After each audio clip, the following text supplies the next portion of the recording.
Dead বডিগুলো আসলেই খুব প্রভাবিত করে, কারণ আমি যখন বেস ক্যাম্পে দেখেছি মানে আই ওয়াজ নট অ্যাফ্রেড, ঠিক আছে এটা হতেই পারে, কিন্তু যখন আমি আসলে এই ডেড বডিটা 8200 মিটার বা 8600 মিটারে দেখছিলাম, তখন আমার ভয় মানে আমি পার্সোনালি ভয় পেয়েছি আর কি, যে they are the most motivated person at that time.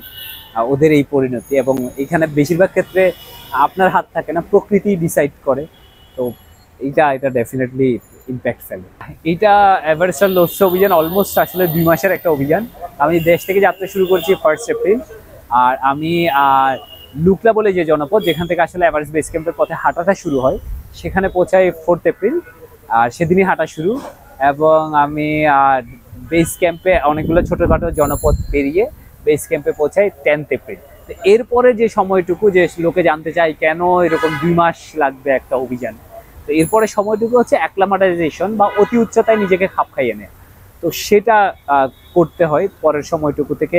Base camp থেকে ক্যাম্প 1 যাওয়া, ক্যাম্প 1 থেকে ক্যাম্প 2, ক্যাম্প 2 থেকে ক্যাম্প 3 নিচে অব্দি গিয়ে আবার ফিরে আসা। তো পর্বতে সবসময় একটা রুলস থাকে যে গো হাই স্লিপ লো, ওটা মেনটেন করতে হয়।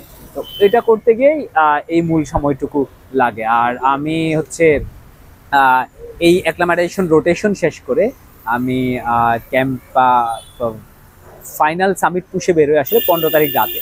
15 তারিখ রাতে এবার বেস ক্যাম্প হয়ে আমি সরাসরি ক্যাম্প 2-তে যাই, ক্যাম্প 1 আর থামিনি।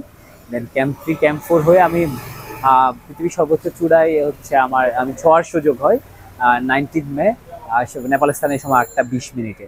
আর এর ঠিক একদিন পরেই আমি 21শে মে পৃথিবীর সর্বোচ্চ, যেটা চতুর্থ সর্বোচ্চ পর্বত লোৎসে চূড়ায় পা রাখি ভোর 5টা 50 মিনিট। নেমে আসাটা আমি অনেক সুইফট হয়েছে, কারণ আমি 21 তারিখে যখন যেদিন ক্লাইম্ব করেছি লোৎসে ক্লাইম্ব করে ওই দিনে আমি আসলে ক্যাম্প 2-তে নেমে এসেছি।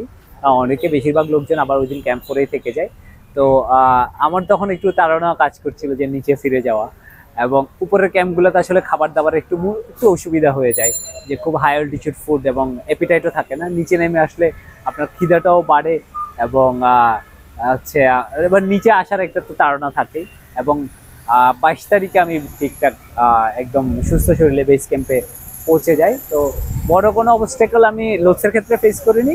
এভারেস্টের ক্ষেত্রে নামার সময় যে তুষার জট 2.5 ঘন্টা আটকে থাকা, এইটা একটু আমাকে একটু মুশকিলে ফেলে। বাংলাদেশে তো যে বাংলাদেশে ওইভাবে আসলে মাউন্টেন্স নেই, আমরা যদি বলি যে আসলে হিলস আছে, মানে পাহাড় আর পর্বত। 1000 মিটারের উপরে হলে সেটা পর্বত। তো ওই হিসাবে আমাদের আনঅফিসিয়ালি আসলে 3টাই পর্বত আছে। তো আমার ক্ষেত্রে যেটা মাউন্টেনিং নিয়ে ইন্সপায়ার করেছে সেটা হচ্ছে সমরেশ মজুমদারের গর্ভধারিণী বইটা, যেটা আমি স্কুলে থাকতে পড়েছি। ওটা পড়ে আমার প্রথম আগ্রহ জাগে হিমালয় দেখার, কাঞ্চনজঙ্ঘা দেখার, সান্দাকফু ফালুর ট্র্যাকটা করা। তো এই বইটাই আসলে আমাকে মাউন্টেন নিয়ে ইন্সপায়ার করেছে। তরুণদের জন্য আমি বলতে চাই হচ্ছে যে মানে আমাদের দেশ থেকে কেউ যদি যে কোনো ধরনের মাউন্টেনিং এক্সপিডিশন, যে কোনো টেকনিক্যাল, সেটা এভারেস্ট যেটাই হোক, যদি if anybody wants to have some suggestions from me, they are most welcome.